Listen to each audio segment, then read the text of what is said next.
وَإِذَا سَأَلَكَ عِبَادِي عَنِّي فَإِنِّي قَرِيبٌ أُجِيبُ دَعْوَةَ الدَّاعِ إِذَا دَعَانِ فَلْيَسْتَجِيبُوا لِي وَلْيُؤْمِنُوا بِي لَعَلَّهُمْ يَرْشُدُونَ۔ یہ آیت بڑی زبردست ہے اللہ کی رحمت کو بتانے کے لیے۔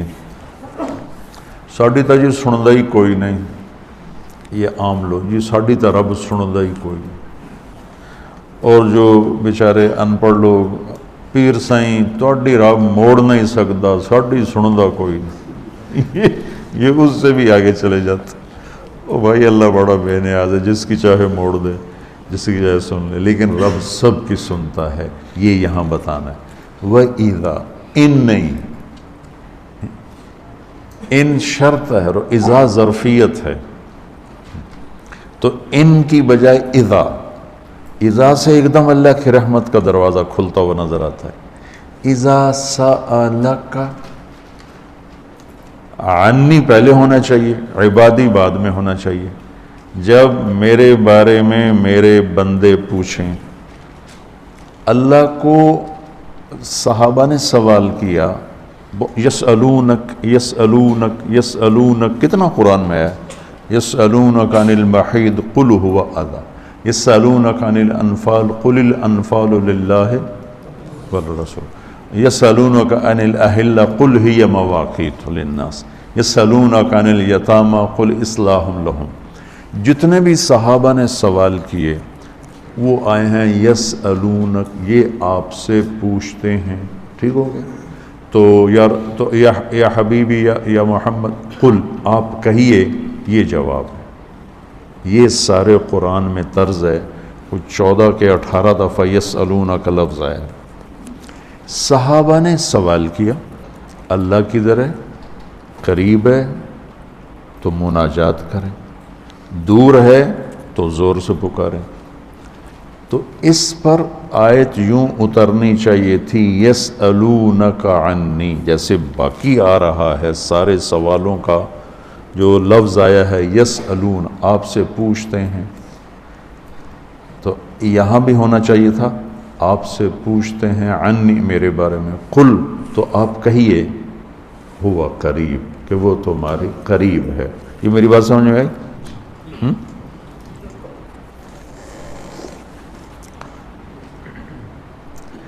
یہاں اللہ تعالیٰ نے وَإِذَا سَأَلَكَ، یسألون کا مطلب ہے کہ ابھی یہ جواب ہے، بعد میں بدل سکتا ہے۔ یسألونک عن کذا قل ہوا، تو یسألونک اور قل ہوا میں حتمی نہیں ہے، ابھی یہ بات ہے، کل کو بدل بھی سکتی ہے۔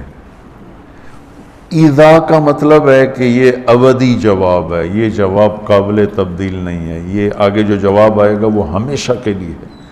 اب سنو، وَإِذَا سَأَلَكَ عبادی عنی، اپنے آپ کو بعد میں ذکر کیا اور اپنے بندوں کو پہلے ذکر کیا۔ اذا سألک الناس المؤمنون، یہ آ سکتا ہے نا، العباد، اذا سألک العباد، کیا کہا عبادی، اللہ کو یہ سوال اتنا پسند آیا، اللہ کہ تم تو ہو ہی میرے بندے، میرے بارے میں اپنے آپ کو بعد میں ذکر کیا اور عبادی کو پہلے ذکر کیا۔ اب میں ایک مثال دیتا ہوں آگے جو فإنی قریب، میں پوچھتا ہوں مولوی شاہد صاحب سے کہ مولوی عدنان کدھر ہیں، تو مولوی شاہد صاحب کے ذمہ ہے جواب دینا کہ جی یہ بیٹھے ہیں، ٹھیک ہے نا۔ میں پوچھتا ہوں مولوی شاہد مولوی عدنان کدھر ہیں، تو مولوی شاہد کے جواب دینے سے پہلے مولوی عدنان کہ جی میں ہوں، کوئی فرق ہوگا؟ مجھے سمجھ میں نہیں آ رہا، شیخ رمزی واضح کرے تو کرے، مجھے سمجھ میں نہیں آ رہا کہ میں اس کو واضح کیسے کروں کہ اللہ کے نبی سے صحابہ پوچھ رہے ہیں رب کے بارے میں بتائیں، تو اللہ تعالیٰ اس کو یوں لا کر کہتا ہے کہ یہ آپ سے میرے بارے میں پوچھیں تو میرے نبی آپ ہٹ جائیں میں جواب دیتا ہوں، میں ہوں تمہارے ساتھ ہوں، تمہارے پاس ہوں،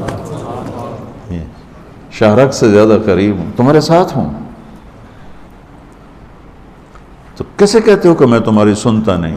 اجیب دعوتاً، دعوت الدع، دعا بار بار پکارنا، اور دعوتاً ایک دفعہ پکارنا.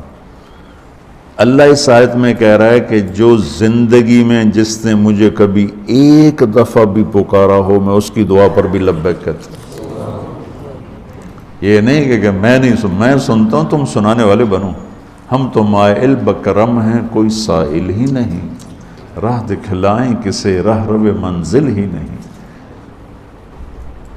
کوئی مانگنے والے تو بنو. اور میں قربان جاؤں، اس نے مانگنے کے لیے تقوی نہیں مانگا. کتنی عجیب بات. اللہ کو پتہ ہے ہر آدمی تو تقوی والا نہیں ہو سکتا، نہیں، اور ہر آدمی علامہ بھی نہیں ہو سکتا، تہجد گزار بھی نہیں ہو سکتا، نمازی بھی نہیں ہو سکتا. ایک کام ہر آدمی کر سکتا، اللہ نے وہ لگا دے. مسلمان ہونا بھی نہیں لگایا. مسلمان ہونا بھی، ہندوؤں کو کوئی اور رب دے گا، ان کو تو اللہ ہی دے گا. تو میں قربان جاؤں، کہتا امن یجیب المضطر اذا دعاہ. بس مجھے آنسو بہا کے دکھا دے، پھر تو ہندو ہے، سکھ ہے، مسلم ہے، عیسائی ہے، آ جاؤں گا، آ جاؤں گا.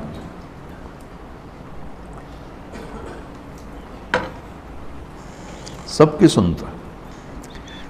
اجیب الدعوت الداع، ایک دفعہ بھی جو زندگی میں پکارتا ہے نا، اذا دعان، جب جس وقت اس کی زبان سے یا اللہ نکلے گا میں لبیک کہتا ہوا ہوں.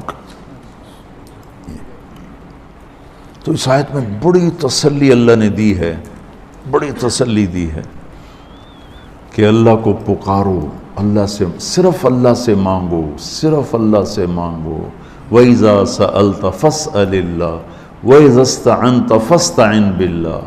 مخلوق سے مت مانگو، پکارنا ہے تو صرف اللہ کو پکارو. اللہ نے خوبصورت مثال دی، ان الذین تدعون من دون اللہ لن یخلقوا ذبابا. اللہ تعالیٰ فرماتا ہے مجھے چھوڑ کر میرے بنائے ہوئے بندوں سے مانگتے ہو، ان سے کہو ایک مکھی بنا کے دکھا دیں. اگر یہ ایک مکھی بنا کے دکھا دیں تو میں نے چھوڑ دے نہ تو کل مانگ لے. ارے یہ مکھی کی ایک ٹانگ نہیں بنا سکتا، تو تم ان سے کیوں مانگتے ہو؟ ان سے مانگو، اس سے مانگو جس نے انہیں بنایا.